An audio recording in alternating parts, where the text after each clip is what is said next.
नमस्कार, सीधा सौदा में आप सभी का स्वागत है। मैं हूं सुमित। हफ्ते का आखिरी कारोबारी सत्र भारतीय बाजारों के लिए संकेत आप कह सकते हैं फ्लैट टू नेगेटिव साइड पर आते हुए दिखाई पड़ रहा है। वैसे तो ग्लोबल संकेत थोड़े से वीक साइड पर है, लेकिन SGX Nifty as of now उतने वीकनेस नहीं दिखा रही है। 33 अंकों के आसपास का फॉल यहां पर देखने को मिल रहा है।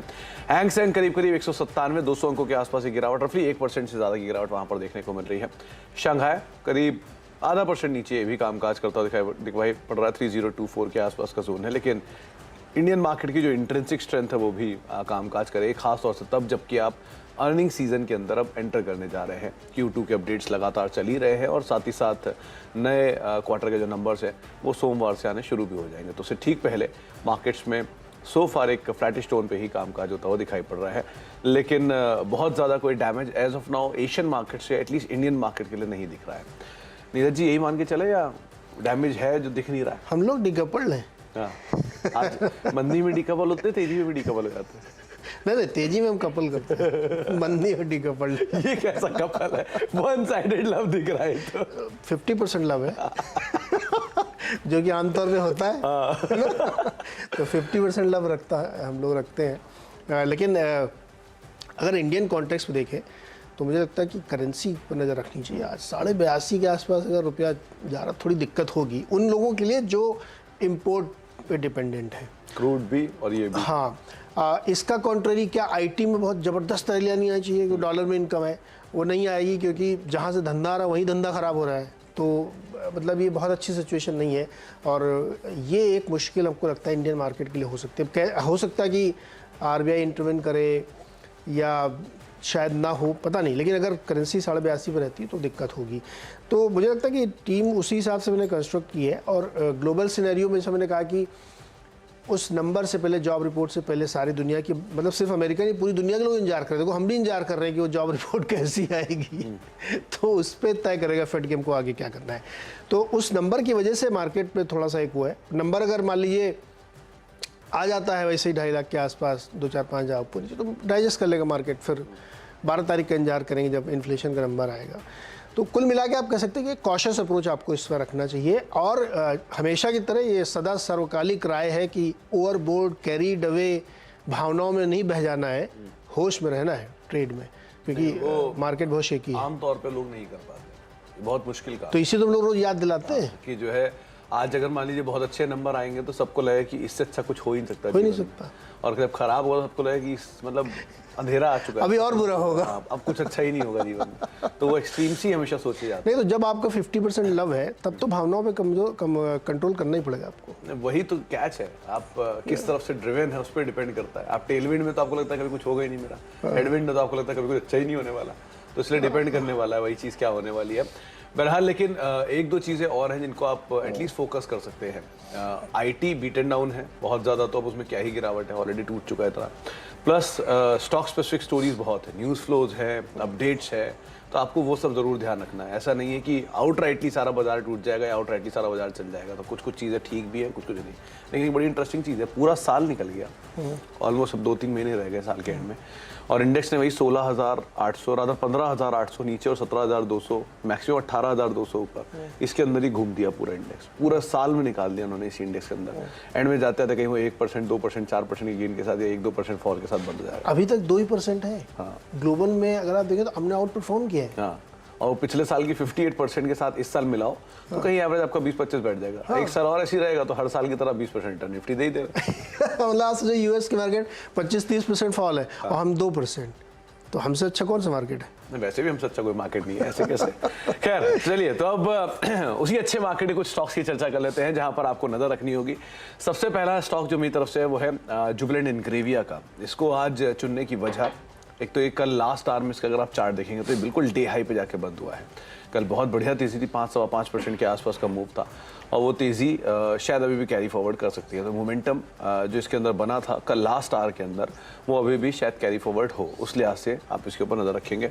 वैसे मिड कैप में जो कैश के स्टॉक्स हैं उनमें उतना ज़्यादा कोई सेल ऑफ नहीं है, वहाँ पे अभी भी कई सारी थीम है जो कि तेज़ी में कामकाज करें। तो पहली थीम केमिकल स्पेस है, जिसके ऊपर आप नज़र रखेंगे और ऑलरेडी बीटन डाउन स्टॉक है। 850 रुपये का हाई और 550 रुपये के आसपास कामकाज कर रहा है। बड़ा कंसोलिडेशन 480-500 की रेंज में और उसके बाद चलना शुरू हुआ, तो आप नज़र रखेंगे इस पर। दूसरा वेदांत फैशन, इसको मैंने कल भी चुना था और आज फिर चुन रहा हूँ, लेकिन सिर्फ इस पे आप नज़र रखिए, शेयर नया ऑल टाइम हाई रोज ब्रीच कर रहा है। कल भी इसने अपना ऑल टाइम हाई ब्रीच किया था और जो तेज़ी है वो शायद अभी भी कंटिन्यू करेगी, क्योंकि इसकी डिमांड वाला जो पार्ट है वो बहुत इंटैक्ट है। मतलब आप गोइंग फॉरवर्ड फेस्टिव सीजन में जा रहे हैं, शादियों के सीजन में जा रहे हैं, और ये कंपनी वेल पोजीशनड है, वेल कैपिटलाइज कर सकते हैं। Q2 के नंबर जो टाइटन दे रहा है, इससे भी आपको यही अंदाज़ा मिलेगा कि कंज्यूमर डिस्क्रिशनरी स्पेंडिंग वाली जो कंपनियां हैं उनके खर्चे में तो कोई कमी नहीं दिख रही है, वहाँ पर ग्रोथ अभी भी चली रही है। और इस तरह की ग्रोथ वाली कंपनियों के ऊपर आपको मूव आता हुआ दिखाई पड़ेगा। तो ये इंडिविजुअली भी आपको नज़र रखनी होगी। ये शेयर वैसे भी तेज़ी में है और इकलौती कंपनी है जो कि इस तरह के बिजनेस के अंदर सो फार डायरेक्टली लिस्टेड है, तो शायद इस पर बड़ा इंपैक्ट आएगा अभी। तीसरा आप एक इम्पैक्ट आता हुआ देख सकते हैं डाबर के ऊपर। डाबर रेड साइड पे आप रखिएगा इसको।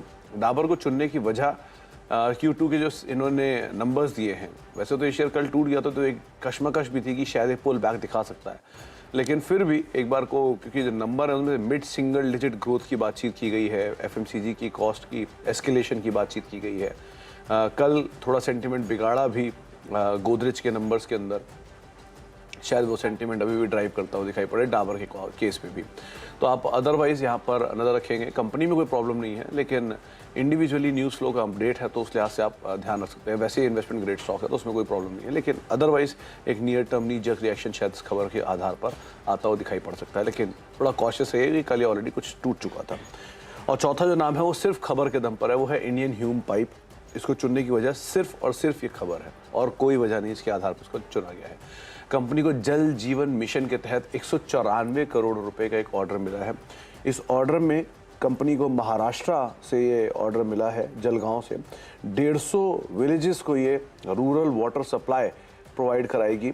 24 महीने के लिए ये ऑर्डर है, जिसमें मैक्सिमम ये 12 महीने और खींच सकते हैं, यानी कि 2 साल के लिए ऑर्डर एग्जीक्यूट करना है और इसमें आप करीब 12 महीने और आप एक्सटेंड कर सकते हैं। तो अगर 2 साल ही मान के चले तो करीब कंपनी को 194 करोड़ रुपए के ऑर्डर में रफली 80-85 करोड़ रुपए का रेवेन्यू हर साल फर्दर ऐड होता हुआ दिखाई पड़ेगा 2 साल के लिए। तो रेवेन्यू एडिशन है, शायद इस ऑर्डर का एक इम्पैक्ट आता हुआ दिखाई पड़े, तो इस लिहाज से आप नजर रखें। लेकिन सिर्फ ये खबर के दम पर है, ऐसा कोई और ट्रिगर नहीं है, इस खबर को आधार मान के आप नजर रखिएगा। 3 बताया आपने? 4 तो मैं भी 4 बताऊंगा। मेरे 4 एक ही खबर में। एक आपने संकट खड़ा कर दिया मेरे सामने। आपने कहा कि इतना IT बीटन डाउन, अब क्या गिरेगा? तो वैसे ही ऑयल मार्केटिंग कंपनी बहुत बीटन डाउन, अब क्या गिरेंगी? नहीं, लेकिन ऑयल मार्केटिंग कंपनी और IT में एक बड़ा कैच है। क्या? मैं उस दिन पढ़ रहा था, IOC की इक्विटी का साइज ONGC से भी ज्यादा है। अरे इक्विटी साइज तो बाद में आता है। बाकी मुसीबत तो अपनी जगह है, इतनी बड़ी बारात इनके साथ है। 65-66 रुपए के आसपास होगा। BPC, HPC, IOC और चेन्नई पेट्रोलियम दिखाते रहिए स्क्रीन पे। अब ये मैंने जब देखा, टीम में डाला, तो हमने कहा ये तो बहुत ही मतलब अल्ट्रा बीटन डाउन है। उसके बावजूद ये क्यों कमज़ोर हो सकते हैं? क्योंकि मैंने आपको भी बताया कि करेंसी एक बहुत ही बड़ा स्पॉइलर है इनके लिए, क्योंकि इनका धंधा ही चलता है इम्पोर्ट से, और ये कच्चा तेल खरीदते हैं फिर उसको रिफाइन करके बेचते हैं। अब समस्या ये है कि दिखाइए ना डॉक्टर साहब, ये सारे स्टॉक दिखाते रहिए आप, BPC, HPC, IOC और चेन्नई पेट्रोलियम। एक रिपोर्ट छपी है, ICICI सिक्योरिटीज ने रिपोर्ट निकाली कि इनका जो नुकसान है वो पिछले क्वार्टर में 18,500 करोड़ था, और इस बार बढ़ के हो जाए करीब 22,000 करोड़, क्योंकि दाम बढ़ा नहीं पा रहे हैं, डॉलर महंगा होता जा रहा है और क्रूड में बाउंस मार के 100 की तरफ पहुंच रहा है। आप अगर यही रफ्तार रहेगी तो ये हाइक के बाद, प्रोडक्शन कट के बाद जो प्राइस हाइक आ रही है, ये मेरा अंदाज़ा है कि आप $100 का क्रूड बहुत जल्द देखेंगे, है ना। और डिमांड बढ़ी रही, विंटर डिमांड जैसे आएगी तो क्रूड में तूफ़ानी तेज़ी देखने को मिलेगी। ये इनके लिए एक बहुत ही बुरी खबर है। कैसे ये लोग अपने आप को हेज करते हैं, कैसे बचाते हैं, मुझे नहीं पता। बात करने की कोशिश करूँगा, हालांकि ये कंपनियाँ बड़ी शाई हैं, बात ही नहीं करती। कितनी रिक्वेस्ट डालो मैं, अगर आप लोग सुन रहे हो तो मेरा निवेदन है, BPC, HPC, IOC, कृपया आए, बात करिए। आपके निवेशक जानना चाहते हैं कि आप कैसे धंधा पानी इस समय चला पा रहे हैं। तो मुझे लगता है कि इन पे ज़बरदस्त प्रेशर आएगा आज। मतलब शायद 15 साल से मैं अर्निंग्स देख रहा हूँ, लेकिन मुझे आज तक नहीं पता कि HPCL के नंबर में मुनाफा है या घाटा है। मतलब बिलीव मी, मुझे ये समझ में नहीं आता कि इनके नंबर्स में क्या आ सकता है।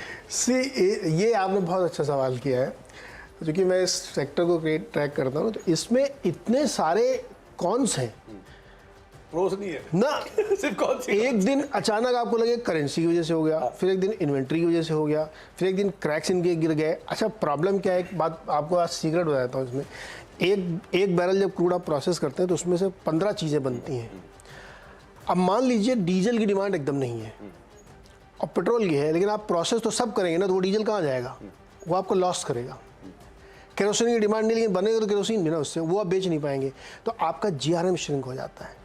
तो इतने सारे इसमें पेच है ना इन कंपनीज के रिजल्ट में। अभी तो कम है, अब तो मतलब औपचारिक तरीके से ये कंपनियां सरकारी उसमें हस्तक्षेप में नहीं आती हैं, लेकिन एक ज़माने में तो लॉसेस भी इनके एकदम से सरकार ने पैसा दे दिया, कलम हो गए, कभी ले ही दिया, बढ़ गए। बेचारे इस समय कमा नहीं पा रहे, फिर भी डिविडेंड देने का दबाव बना ही होगा, कहीं से भी देना चौथे क्वार्टर के बाद। तो ये बड़ी मुश्किल खड़ी होती है। फिर करेंसी ऊपर से एक प्रॉब्लम करती है, फिर आपको लगेगा ये तो सब कुछ सेट था, बाद में पता लगता है एशियन प्रीमियम अलग था। तो ऐसे बहुत सारे इनके साथ पेच हो जाते हैं इन कंपनी के साथ कि इनका रिजल्ट थोड़ा समझना बड़ा मुश्किल होता है। अगर आप कंटिन्यू फॉलो कर रहे हैं तो आप समझ जाएंगे कि आप अगले क्वार्टर में क्या हो सकता है, लेकिन अदरवाइज नहीं। लेकिन आज हमने इसलिए रखा है क्योंकि ये भाई करेंसी और प्लस बढ़ता हुआ घाटा बहुत मुश्किल में इनके लिए पड़ेगा। हालांकि बहुत बीटन डाउन है, कितना नीचे जा सकते हैं क्या होगा कहना बड़ा मुश्किल। देखिए 67 रुपये पे आईओसी ट्रेड कर रहा है, एकदम रॉक बॉटम। 100 रुपया था कुछ दिन पहले, बोनस स्प्लिट के बाद वापस ये 97 आया और उसके बाद से लुढ़क के बेचारा यहाँ तक पहुँच गया। तो 4 स्टॉक ही हो गए मेरे।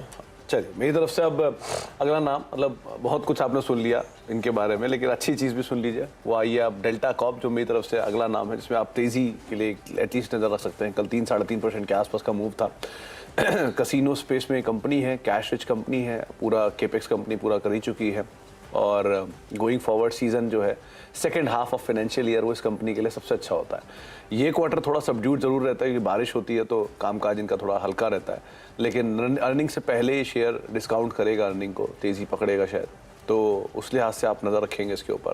और अदरवाइज भी मतलब अगर आप क्योंकि ऑलरेडी 300 प्लस के लेवल्स दिखाकर ये नीचे 200 रुपये की रेंज में है, तो नीचे 180-220 के ऊपर आमतौर पर जब भी निकलता है तो मूव आता है इसमें 200-250 रुपये तक का, तो वैसे भी आप इसके ऊपर नजर रख सकते हैं। कल एक अच्छी तेजी देखने को मिली थी। 6 स्टॉक है मेरी तरफ से एस्ट्रा माइक्रोवेव। इसके जो पोजिशनल चार्ट हैं वो तो बेटर साइड पे दिख ही रहे हैं। दूसरा इसको चुनने की वजह है कि डिफेंस स्पेस में बहुत ही ज़बरदस्त तेज़ी है। चाहे आप HAL उठा लें, BDL उठा लें, कोचिन शिपयार्ड उठा लें, तेजस उठा लें, कोई भी कंपनी उठा लें, अपोलो माइक्रो उठा लें, ऐसी चाहे वो प्राइवेट हो या फिर पब्लिक हो, दोनों ही डिफेंस स्पेस के शेयरों में ज़ोरदार तेज़ी देखी जा रही है। ये थोड़ा सा अछूता है, पिछली तेज़ी के बाद थोड़ा ब्रीदर लेकर 305-290 के रेंज से वापस घुमा है, तो ये शायद जो गैप बन गया है वो वापस फिल करने की कोशिश करेगा। वैसे भी डिफेंस स्पेस की ठीक ठाक कंपनी है, कई सारे प्रोडक्ट्स में कामकाज करती है, और सबसे बड़ी बात एक बढ़िया टेक ओवर कैंडिडेट भी है क्योंकि प्रोमोटर होल्डिंग काफ़ी कम है, तो इस लिहाज से भी इसके ऊपर आप नज़र रख सकते हैं। ये बज़ के अराउंड तो रहता ही है, लेकिन अदरवाइज भी यहाँ पे एक मोमेंटम मिल सकता है, तो एस्ट्रा माइक्रोवेव छठा स्टॉक होगा जिसके ऊपर आपको नज़र रखनी होगी। ओके, तो अगले 2 स्टॉक में एक हमारा है बायोकॉन। इसमें खबर ये आ रही है कि जो European director of quality medicine है उसने इनको जो है GMP ने इंस्पेक्शन किया है, तो 12 से 14 सितंबर के दौरान, और इसमें कई सारी डिफिशियंसीज़ की बात की जा रही है। तो हालांकि बहुत ज़्यादा दिक्कत वाली नहीं, क्रिटिकल नहीं, लेकिन फिर भी इस तरह के ऑब्जर्वेशंस आते हैं तो थोड़ी सी दिक्कत मुश्किल हो सकती है। छठवां स्टॉक है एंजल वन। ये मैंने इसलिए लिया है क्योंकि आपने देखा होगा ट्रेडिंग वॉल्यूम्स में, आपको एक डेटा बताता हूँ पढ़ के, बड़ा इंटरेस्टिंग है। कैश वॉल्यूम जनवरी से सितंबर के बीच में एवरेज 65-68-70 हज़ार करोड़ के आसपास, लेकिन सितंबर में रिकॉर्ड तोड़ दिया है फ्यूचर वॉल्यूम ने। कितना है? 1,53,53,49,419, फिर इसके आगे करोड़ जोड़िए आप, कितना 1,53,49,419 करोड़ का फ्यूचर का वॉल्यूम हुआ है। 1 करोड़ रुपए का ट्रेड मार रहा है हर आबादी में। आप सोचिए इतना भारी वॉल्यूम FNO में हुआ है, जो कि अपने आप में रिकॉर्ड सबसे ज़्यादा हुआ है।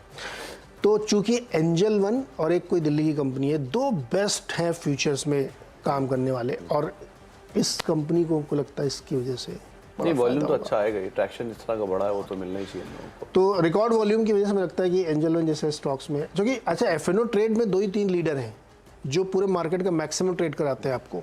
इनके पास वो टेक्नोलॉजी है, इनके पास वो गेन्स है, तो मुझे लगता है इस पर ध्यान रखना चाहिए। हो सकता है बाजार को पसंद। हालांकि ये इस खबर पे स्टॉक ने एक बार रिएक्शन दिया भी है जब इनिशियल नंबर्स आए थे, लेकिन अभी भी हमें लगता है इसमें होना चाहिए। चले तो आप ये 6 स्टॉक आपको अब तक बताए जा चुके हैं हम दोनों की तरफ से, जहां पर एटलीस्ट कुछ मिले जुले से ट्रेड है। एक ब्रेक का वक्त है, ब्रेक के बाद लौटते हैं और बचे हुए 4 स्टॉक्स से बात। स्वागत है एक बार फिर से आपका। और अगले स्टॉक्स में अब थोड़ा ग्रीन अच्छी बातें हैं। टाइटन ने अपना नंबर दिया है, सुबह बता भी रहे थे सुमित डिटेल में कि Q2 अपडेट इनका 18% की ग्रोथ इन्होंने ओवरऑल सेल्स में दिखाई है सेकेंड क्वार्टर में। ज्वेलरी डिवीज़न में 18% की ग्रोथ है और हाई बेस पे है ये, तो ये एक बड़ा इंटरेस्टिंग फैक्ट है। इसके साथ ही ओवरऑल ग्रोथ भी इनकी काफ़ी अच्छी दिख रही है। इन्होंने 91 टोटल स्टोर Q2 में नए खोले, इसमें 25 ज्वेलरी के स्टोर हैं। मतलब सोने चांदी बहुत बिक रहा है यार, 25 नए स्टोर टाइटन ने खोल डाले। और मॉर्गन स्टैनली ने इनका टारगेट बढ़ा के कर दिया 2902 रुपये, तो ये ठीक ठाक है, तो ध्यान रखिएगा। कल्याण ज्वेलर्स भी इसी श्रेणी का है और उनके पास साउथ का डोमिनेंस ज़्यादा है, तो अगर इनका माल बिक रहा तो उनका ही बिक रहा होगा। मैं ये सिंपली अज्यूम कर रहा हूँ कि पूरा सेक्टर ही इसमें अच्छा प्रदर्शन दिखा सकता है। फिर 9th स्टॉक है टोरेंट फार्मा, ये रेड में रहेगा। US FDA ने ऑब्जर्वेशंस दिए हैं इनको, इनके इक्विपमेंट यूटेंसिल्स साफ़ सुथरा नहीं थे, अप्रोप्रिएट नहीं थे, और जब ये जांच करने आते हैं ना US FDA वाले, तो ये सब चीज़ें देखी जाती हैं कि आप जो यूज़ कर रहे हैं इक्विपमेंट वो कितने हाइजीनिक है, नहीं है, साफ़ सफाई करते हैं कि नहीं करते हैं, आपके यहाँ कर्मचारी किस तरह से साफ़ सुथरे रहते हैं, तो इस तरह का ऑब्जर्वेशन बहुत मैटर करते हैं क्योंकि दवा प्रोसेस कंटेमिनेट हो सकता है। तो ये 19 से 28 सितंबर के बीच में ये किया गया था, तो जिसकी वजह से हमें लगता है थोड़ा दबाव रह सकता है। और 10वां स्टॉक है लेमन ट्री, जिस पर भी हम लोग ऑफ कैम चर्चा भी कर रहे थे। मैंने इसका लास्ट प्राइस देखा था कि 80 के आसपास था, अभी ये 90 के ऊपर चला गया है। आपने लास्ट टाइम होटल का फेयर कब देखा था? वो भी देख लीजिए, पता चल जाएगा क्यों ये 90 आ गया।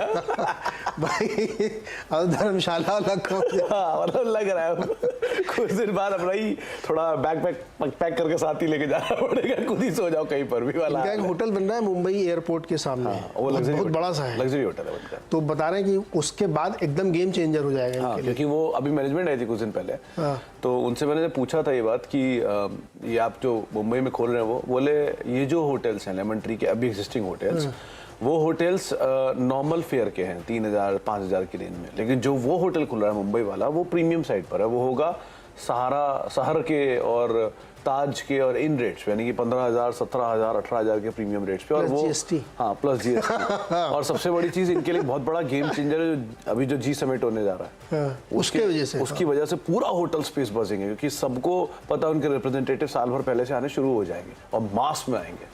इंडिया इतनी बड़ी होस्ट कंट्री बन रहा है। अच्छा, तो 15-18 हजार का जो रूम होता है उसका GST बराबर तो लेमन ट्री का जो छोटा वाला रेंज का किराया होता है उतना ही हो जाता होगा। खैर, तो ये लेमन ट्री बढ़िया ऑल टाइम हाइस पे कामकाज कर रहा है। और एक बड़ी इंटरेस्टिंग बात ये भी है कि ये स्टॉक के जो रियलाइजेशन है वो भी थोड़े बेटर साइड पर जा रहे हैं विद टाइम, तो अच्छे नंबर्स भी इसमें गोइंग फॉरवर्ड आप पूरे होटल स्पेस में एक्सपेक्ट कर सकते हैं।